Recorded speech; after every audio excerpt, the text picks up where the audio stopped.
peaksin vist pöörduma teie poole lugupeetud kuulajad ja vaatajad. Aga tegelikult me ei taha niimoodi pöörduda. Ma arvan, et mida siin ikka nii väga kuulata ja vaadata, vaja oleks mõtelda. Oleks õppida mõtlema, õppida iseseisvalt mõtlema, analüüsima, sünteesima. Vaja oleks mõelda selle üle praegu, millest sõltub võimalus olla iseseisev, saada aru ja näha nii seoseid kui sõltuvusi, põhjuseid ja tagajärgi. See ongi algava tsükli peamine eesmärk minul ja ma loodan, et teil ka, mis võib olla veel palju parem kui vabadus. Ehk inimesed enamasti kardavad seda rohkem kui midagi muud. Aga võimalus saada vabaks, see tähendab iseseisvaks, mõtlemises, üldse igasuguses tunnetuses, see on suur väärtus. See on võib-olla isegi suurem väärtus kui ükskõik mis. Igasugused materiaalsed väärtused selle kõrval igatahes kahvatavad kindlasti. Nüüd aga kõik on kogenud arvatavasti seda, et õppimine on üsna raske. Igal juhul raske. Muidugi niisama käia ja keele otsaga puri hammast torkida ja jalga kõlgutada ja teha nägusid, et mina õpin. See on lihtne. Aga midagi selgeks saada, see ei ole lihtne.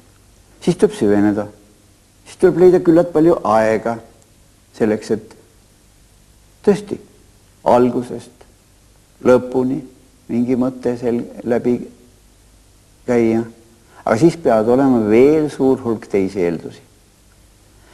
Ja ega meiegi ei saa praegu öelda, et kõik need eeldused, mis vajalikud, on meil kõik olemas. Paljudel ei ole neid eeldusi ja siis selgub, et alustada võib, aga ei suuda lõpuni minna. Aga vaja oleks lõpuni jõuda. Millistel eeldustel siis me saaksime mingi probleemi endale selgeks? Mingi tarkuse omale pähe nii, et seda saab kasutada. See muutub väärtuseks. Mitte ainult uute mõtete mõtlemisel, vaid ka mingites praktilistes tegudes. Need, kes on seotud lausa õppe ja või siis uurimisega või uute teadmiste, oskuste genereerimisega. Need on selle üle arvatavasti mõelnud väga palju.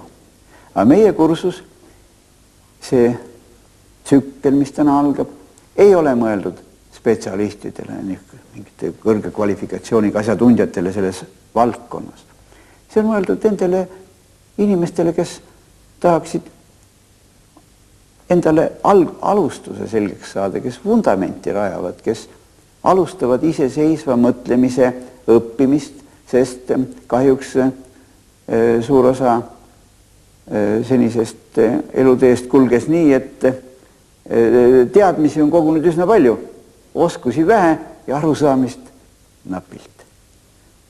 Kahjuks on praegu niisugune asi üsna tüüpiline. Ja võt nende jaoks ongi see kursus mõeldud. Eeskätt nüüd sihitisega lausa nendele, kes tegelevad tervise problemaatikaga. Sest just tervise edendamise vahenditest on leitud ka võimalus selle kursuse korraldamiseks. Nüüd aga esimese niisuguse tähtsa probleemi juurde. Millistel eeldustel inimene üleüldse hakkab õppima? Esimeseks eelduseks on see, et vaja olla küllalt tark. Vaja on olla asjatundja. Tahtmine on siin üks asi, aga ka nõudmine on teine. No kui ükskõik missugune lahendus rahuldab, milleks peaks olema asjatundja? Kui vastutab keegi teine, miks siis peaks olema asjatundja? Las nad teevad siis, teeme kuidas juhtub, teeme nii nagu välja tuleb, no siis. pärast vaadake ise, mis välja tuli. Igatahes, no kui inimene ei ole subjekt, aktiivne alge, kes peaks orienteeruma, otsustama, teostama oma otsuseid, seostama neid teiste inimestega,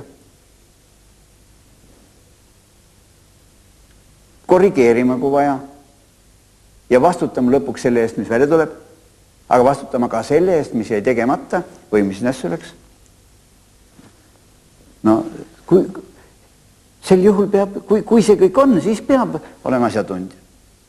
Aga kui ei, keegi teine ütleb, et tehku seda, tehku siis, tehku nii, tehku naa, no siis ei pea olema asjatundja. Ja siis ei hakka õppima ka inimene. Selgub, et on niisugune seos. Muidugi, on küllalt ka neid inimesi, kes käsitlevad õppimist eesmärgini endas. Lihtsalt tahaksid õppida selleks, et olla küllalt tark. Aga targemaks saamise teid on palju. Üks tee on õppimine, aga mitte vähem tähtis, vaid veelgi tähtsam kui õppimine on näiteks uurimine, loomine. Millegi niisuguse loomine, mida pole kunagi olnud, mis on täiesti uus, mis on fantastiline, imetusväärne. Ja loomise kaudu inimene saab targemaks, nii nagu ka mängimise kaudu ja töötamise kaudu. Tähendab, targemaks saamise teid on palju. Üks tee on õppimine, aga õppimise eelduseks on tekstid. Kui tekste ei ole, õppida ei saa. Kas need tekstid on kirjalikud või suulised? See on nüüd ise küsimus. Võib-olla nii, võib-olla naa. Aga kui teksti ei ole, siis ei saagi õppida. Järelikult on niisuguste tekstide loomine, mis on päris kindlasti usaldatavad, mis on targad tekstid. Ehkki nii ei ole päris hea öelda, sest tark on autor, mitte tekst. Aga sellised tekstid, mis on väljaspool kahtlust täpsed, milles on kontrollitud info, mida võib õppija usaldada. See on tähtis. Järelikult peavad olema uuringud, peab olema teooria, mille varal sõnad omandavad täpse tähenduse ja sõnade vahelised seosed on märgatavad. Ja mis see teooria siis on? Teooria on mõttemudel millegi kohta. Aga kui meil teooriaid ei ole, siis meil ei ole sõnu. Kui ei ole sõnu ja sõnade vahelisi seosed, siis ei ole keelt. Ja kui ei ole keelt, siis teed mitte midagi. Siis ei saa aru ei sellest, mida teised räägivad, ja siis ei saa ka oma mõtteid väljendada nii, et teised sinust aru saaksid. Järelikult õppida ei saa. Midagi saa. Noh, siis, mis siis üle jääb? Siis jääb üle teha nägusid, et meie ka tegutseme. Ja siis on ühesõnaga olukord kehvavõitu. Selliseid olukordi, kus inimesed on sunnitud intuitsiooni varal hakkama saama, on küllalt palju ja mis siis teha. Ega need inimesed ka alati selles süüdi ei ole, sest elu on kujunenud niimoodi. Aga siin saab öelda ainult ühte. Selle asemel, et seda varjata ja iseendale valetada, et pole viga, käib küll. Ei käi küll. Selle asemel oleks vaja ennast käsile võtta, ilusti asjad selgeks õppida ja häbeneda pole mitte midagi. Lihtsalt on vaja tahtejõud kokku võtta ja kõigepealt selgitada, mida oleks tarvis teada, selleks, et olla asjatundja. Teiseks, mida oleks vaja osata, kuidas teadmisi kasutada kõigis nendest tegevusteks, mis oleks vaja. Ja kolmandaks, miks see nii? Miks? See tähendab, kus on seosed ja sõltuvused. Sealhulgas põhjuslikud seosed või kausaalsed seosed. Ja kui inimene teab, oskab ja saab aru, ma olen üliõpistega sageli ka nalja niimoodi, et paneme nüüd 3 sõrme kavalal viisil, eks ole, et need näitab, see üks näitab siin, mis pikali on, näitab teadmisi ja mis püsti on, näitab oskusi ja pöial näitab arusaamist. Vajalik on see koht. Tegelda saame nende kõige 3. Neid 2 saab isegi nõuda. No saab nõuda inimese käest, et sa pead teadma. Ja saab nõuda ka, et oskaks. Sa pead oskama. No harjuta nii kaua, kuni ükskord hakkad oskama. Ei saa nõuda arusaamist. Kui aru ei saa, siis ei saa. Arusaamisvõime kujuneb.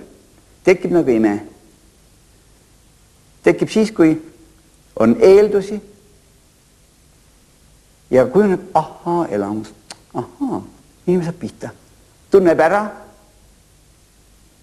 seostub, tekib tervik, millel on tähendus ja see tähendus on mitmes kontekstis korraga.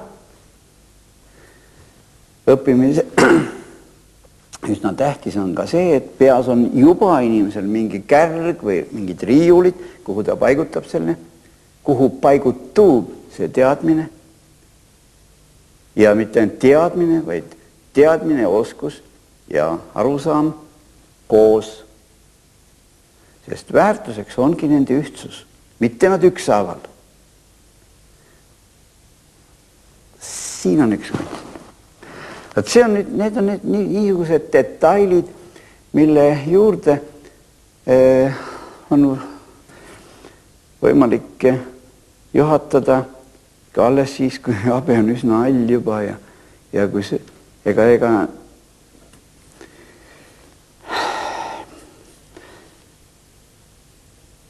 muidugi võib kõige selle juurde tulla ka ise. Kogemuste varal, oma vitste varal, aga see võtab väga palju aega. Ja siis, kui aeg hakkab otsa saama, siis hakkavad paljud asjad selgeks saama. Ja siis on hilja. Vaja oleks õpetajaid, kes on selle läbi mõelnud, kes on selle läbi kogenud ja kelle teadmiste abil oleks võimalik ületada kiiremini see kadalipp, kui nii võib öelda, ehkki võib nimetada ka mingi teise analoogiga. See džungel, mida paljud eluks kutsuvad, või elu, mida paljud džungliks kutsuvad. Sest see on küllalt keeruline, kaardita, täis igasuguseid ohte ja raskusi, aga haridus on ettenägemisvõime. Kui inimene on küllalt haritud, siis ei ole sellest häda midagi. Siis võib läbida selle džungli või ükskõik mis asja. Siis saab hakkama. Aga nüüd ongi küsimus sellest, kuidas omandada ettenägemisvõime. Mitte keegi ei saa seda anda. Keegi ei saa kedagi muuta haritud inimeseks. Haridust ei saa anda. Haridust ei saa keegi ega võtta. Veel enam haridust ei saa osta, müüa või vahetada. Või see võimalik ei ole. Võimalik on kujuneda haritud inimeseks. Kui on küllalt raske. Kui on, nagu ma juba ütlesin, küllalt palju väärtekste, kui on õpetajad, kes aitavad neid tekste käsitleda otstarbekas järjekorras, seostes, niimoodi, et tekiks süsteem, et tekiks põhjuse ja tagajärje tabamise võime.